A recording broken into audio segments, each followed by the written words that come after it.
Esther chapter 7.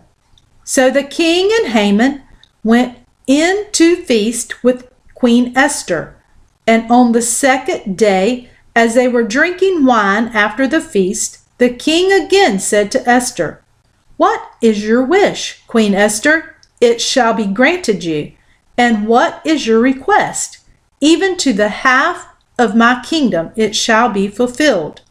Then Queen Esther answered, "If I have found favor in your sight, O king, and if it please the king, let my life be granted me for my wish, and my people for my request. For we have been sold, I and my people, to be destroyed, to be killed, and to be annihilated.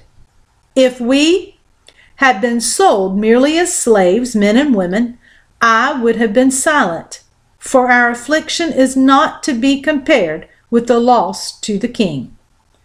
Then King Ahasuerus said to Queen Esther, "Who is he, and where is he? Who has dared to do this?" And Esther said, "A foe and enemy, this wicked Haman." Then Haman was terrified before the king and the queen. And the king arose in his wrath from the wine drinking and went into the palace garden.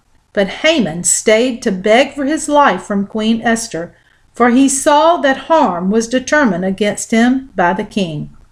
And the king returned from the palace garden to the place where they were drinking wine, as Haman was falling on the couch where Esther was. And the king said, "Will he even assault the queen in my presence, in my house?" As the word left the mouth of the king, they covered Haman's face.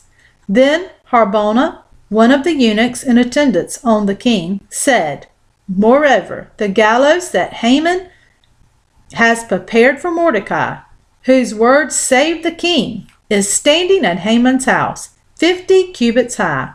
And the king said, "Hang him on that." So they hanged Haman on the gallows that he had prepared for Mordecai. Then the wrath of the king abated. Esther chapter 7.